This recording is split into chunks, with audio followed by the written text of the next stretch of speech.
அனைவருக்கும் வணக்கம். இன்னைக்கு நாம பார்க்கக்கூடிய காணொளி ராமலிங்க அடிகளார் எழுதின வள்ளலார் பாடல்கள். வள்ளலார்னு நாம சொல்லக்கூடியது ராமலிங்க அடிகளார் அவர்கள. இவர் எழுதின பாக்கள் எல்லாமே நாம வள்ளலார் பாடல்கள்னு சொல்லுவோம். அதே போல திருவருட்பா அப்படின்னும் சொல்லுவோம்.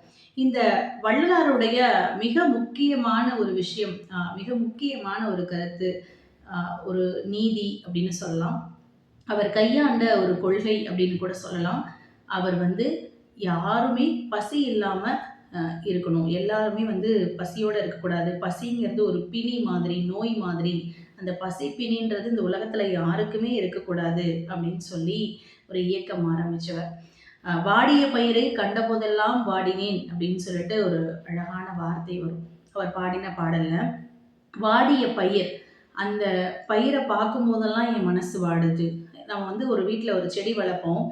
அந்த செடி நல்ல பசுமையோடு இருக்கிறதுக்கும், தண்ணியே இல்லாம உயிரற்று இருக்கும்போதும், அந்த இலைகளையும், அந்த தளிரையும் நாம பார்க்கும் பொழுது நம்மளுடைய மனநிலை எப்படி இருக்குமோ, அத ராமலிங்க அடிகளார் அவர்கள் பதிவு செய்றாரு.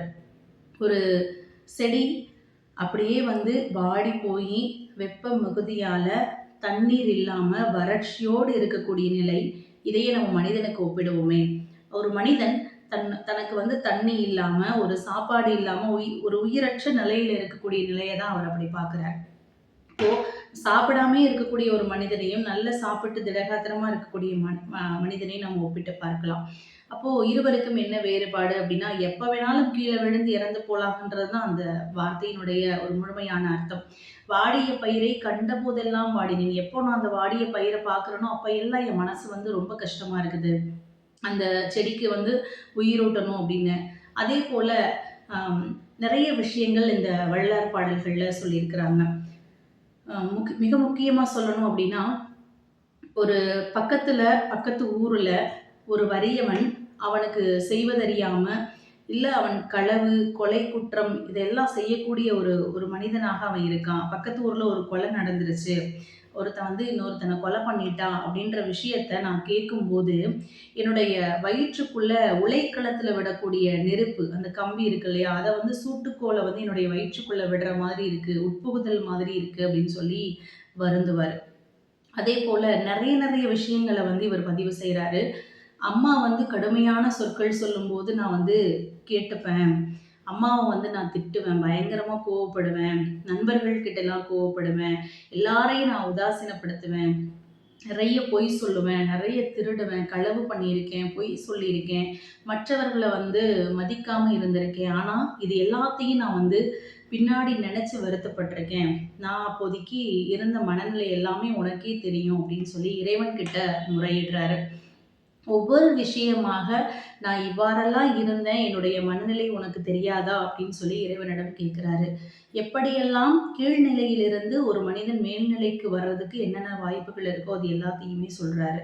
அதேபோல தனக்கு முன்னாடி வறியவர்களாக இருக்கக்கூடியவர்கள், பசிப்பிணியால வாடுறாங்க, சாப்பாடு இல்லாம கஷ்டப்படுறாங்க, நோயால உழண்டுட்டு இருக்காங்க, ரொம்ப கஷ்டம், ரொம்ப கடுமையான நோயால பாதிக்கப்படக்கூடிய மக்கள், வறுமையால வாடக்கூடிய மக்கள், பசியால வாடக்கூடிய மனிதர்கள் எல்லாரையும் பார்க்கும்போதெல்லாம் என்னுடைய நெஞ்சமே பதறுது. அவர்களுடைய சூழல் எல்லாம் எப்போ சரியாகும் அப்படின்ற மாதிரி அவர் தனக்கு எதிரில இருக்கக்கூடிய மக்கள் படுகின்ற அந்த பாடு, அவர்கள் அடையக்கூடிய துயரத்தை அவரால பார்க்க முடியல. எப்போ இந்த சூழல் சரியாகும்? தன்னால என்ன செஞ்சு அவங்கள காப்பாத்த முடியும்? அப்படின்றத ஒவ்வொரு இடத்துலயும் தன்னுடைய நெஞ்சத்துக்கிட்டயும் பேசுறாரு, இறைவன்கிட்டயும் கேட்கிறாரு. இந்த மாரி எப்போ நான் உதவி செஞ்சு ஒவ்வொருத்தரையும் மீட்டெடுப்பேன். இவர்களுடைய பிணி எப்போ சரியாகும்? இந்த பசி பிணின்றது எப்போ மறையும்? அப்படின்னு சொல்லிலாம் கேட்பாரு. அதே போல உலகத்தில் இருக்கக்கூடிய ஒவ்வொரு மனிதர்களும் சிறந்தவளாக இருக்கணும். எல்லாரும் எல்லாருக்கும் கொடுக்கக்கூடிய ஒரு குணத்தோடு இருக்கணும். அன்பானவர்களாக இருக்கணும். நல்ல மனம் படைத்தவர்களாக இருக்கணும். ஒருத்தவங்க தாகத்தோடு இருக்காங்க அப்படின்னா அவங்களுக்கு அவங்களுடைய தாகத்தை நாம தணிக்கணும்.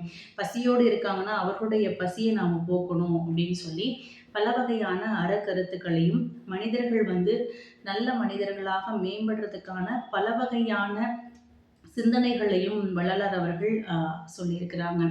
இன்னமும் வள்ளலாருடைய கொள்கையிலேயே நிறைய மனிதர்கள் வாழ்ந்துட்டு வராங்க. தனக்கு முன்னாடி நடக்கக்கூடிய அத்தனை தீய விஷயங்களையும் சரி, அதே போல இந்த பசி துன்பத்தையும் போக்கக்கூடிய நிறைய மனிதர்கள் வாழ்ந்துட்டு வராங்க. அவர்களுடைய செயல்களை இன்னைக்கும் வள்ளலார் வாழ்ந்துட்டு இருக்காரு அப்படின்னு நாம சொல்லலாம். மீண்டும் அடுத்த ஒரு காணொளியில சந்திக்கலாம். நன்றி.